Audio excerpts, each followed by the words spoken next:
What's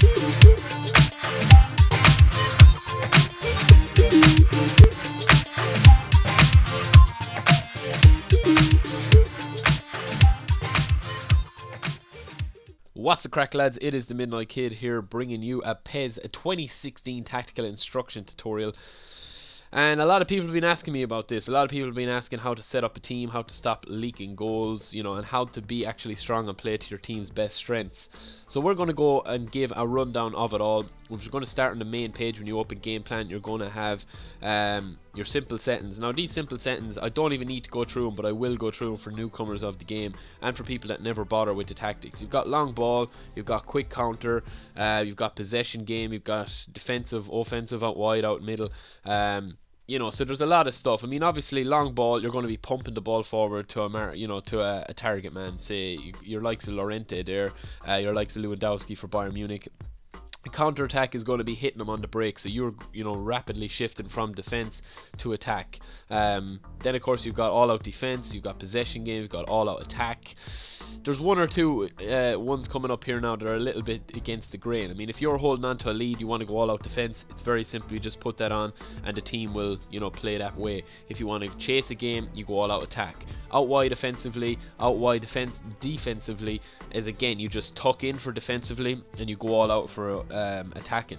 So I mean, it's very basic, it's very easy to understand. David really made simple today this year to just really get the team playing that you want to play. So if you're playing Barcelona, you're going to be going on the counter attack. If you're chasing the game, you're going to be going all out offense.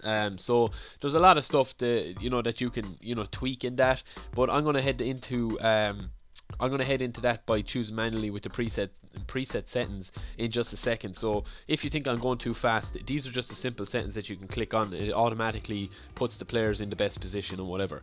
Auto lineup select. A lot of people asking about this again. I don't understand why it's so difficult. You've got by form and by ability. By form is the red arrows or the blue arrows or whatever, and by ability is how good they are overall in that position. It's not their overall rating. Choose manually, we're going into that in a second, and switch to preset tactics, we'll go into that in a second as well. You've got the auto offside trap.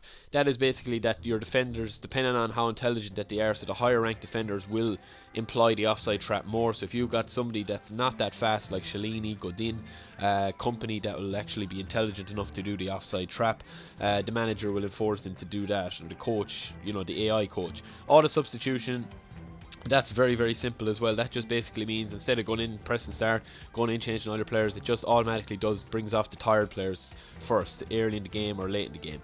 So this is the big one, the preset tactics. Fluid formation. People that don't use this and struggle with the game, they're missing out on about 50% of the importance of on the pitch action, because you need to set up your team really well.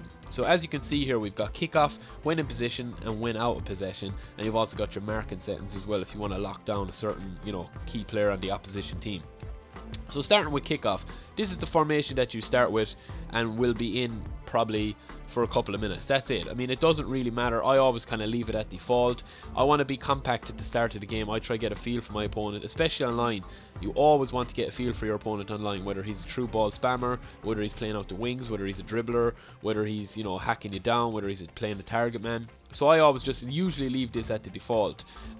If it's not at a good default for the team that you have, one guide that I always have is I have one defensive midfielder, one centre, and I have two wide players, whether they're wingers or whether they're left and right midfielders. I never really go three at the back straight away, but I will give you tips on doing that in a little bit as well, because I'm going to be doing another video with Seppo, and we're going to be talking about it in more detail. But then again, you're looking at the team instructions when in possession here. Possession is obviously how you want to keep most of the ball.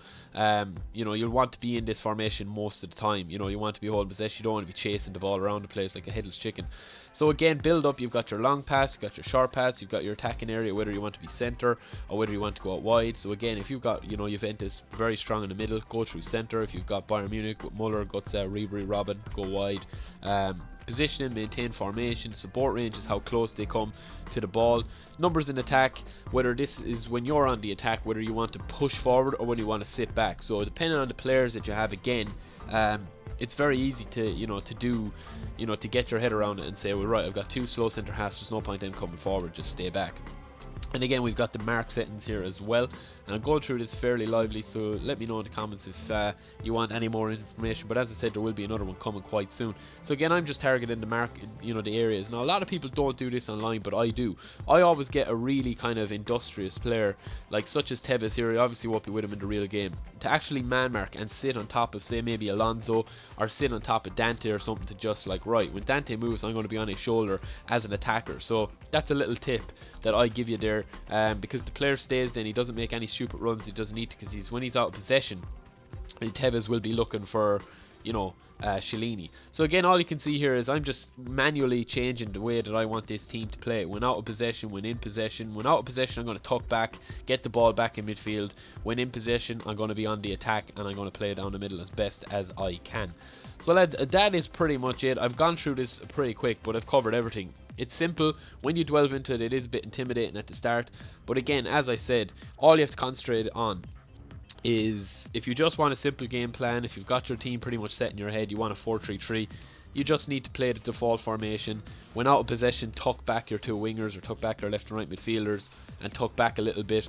If you're chasing the game, all them simple tactics. But for the real, to get really good at PES, you need to start using the fluid formation. You need to have when in possession, when out of possession, and at kickoff. At kickoff is the default. I always leave it at that. When out of possession, as I said, go back and check this video again, you need to be chasing the ball down, not go defensive, but just go hassling and hustling in midfield. And then of course, when you're on the attack, you need to go out wide or else down the middle, depending on your team's strength. So lads, that is it. I've been the Midnight Kid. Don't forget to like, favorite and subscribe. Peace.